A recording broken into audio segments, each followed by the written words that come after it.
السلام علیکم ورحمۃ اللہ وبرکاتہ۔ ایک بھائی نے سوال کیا ہے کہ امام کے اندر کون سی خوبیاں ہونی چاہیے وہ امامت کرا سکتا ہے، تو اس بارے میں آپ کو کچھ باتیں بتا دیتا ہوں کہ امام کے اندر یہ خوبیاں ہونی چاہیے۔ اگر اس کو دوسری طرح سمجھا جائے تو امام کے اندر یہ نہیں ہونی چاہیے، بلکہ امام کو اگر موجود چیزیں نہیں ہیں تو اس کو اپنانا چاہیے۔ ایسا نہ ہو کہ امام بھی ہو اور اس کے اندر یہ خوبیاں بھی نہ ہوں، ایسا نہیں ہونا چاہیے۔ پہلی بات یہ ہے کہ امام صاحب کے لیے عالم ہونا ضروری ہے، وہ اتنے مسائل جان سکتا ہو، اتنے مسائل بتا سکتا ہو، اگر کوئی مقتدی اس سے کوئی مسئلہ پوچھے تو وہ اس کو بتا سکے۔ اگر نماز کے اندر کوئی پریشانی لاحق ہو جائے تو وہ اس کو صحیح کر سکے۔ اگر نماز کے اندر بھول واقع ہو گئی ہے تو وہ اس کو کس طریقے سے صحیح کر سکتا ہے۔ اتنے مسائل اس کو یاد ہوں، نماز کے ہوں اور قرات کے متعلق ہوں، تو وہ اس سارے مسائل اس کو یاد ہوں، مطلب اس کو جاننے والا ہو۔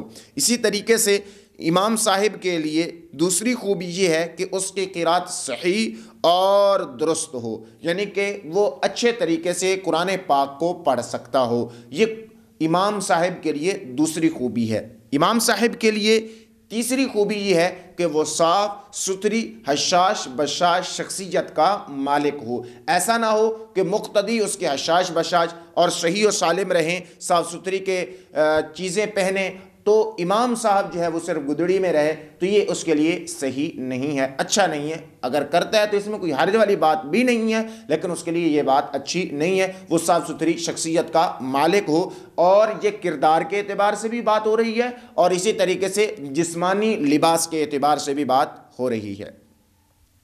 چوتھی بات یہ ہے کہ ہر قسم کے گناہوں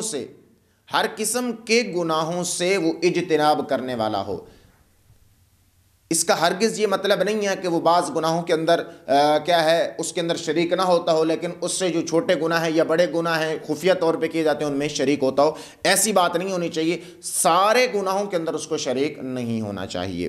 اسی طریقے سے پانچویں بات یہ ہے کہ اس شخص کے لیے باروب ہونا بھی ضروری ہے۔ مقتدیوں کی نظر کے اندر امام صاحب کو باروب ہونا بھی ضروری ہے کہ وہ باروب ہو، اور اسی طریقے سے اور خوبی یہ ہے کہ وہ نرم مزاج بھی ہو، بالکل اس طریقے سے سخت بھی نہ ہو کہ کوئی شخص اس سے مسئلہ بھی نہ پوچھ سکے، اور اسی طریقے سے اتنا نرم مزاج بھی نہ ہو کہ مسجد میں بیٹھ کے ہنسی مذاق شروع ہو جائے، لیکن یہ ہے کہ نرم مزاج ہو اور بات ان سے اچھے طریقے سے پوچھی بھی جا سکے، اور اگر کوئی شخص کہنے والا ہے بتانے والا ہے تو وہ بتا بھی سکے۔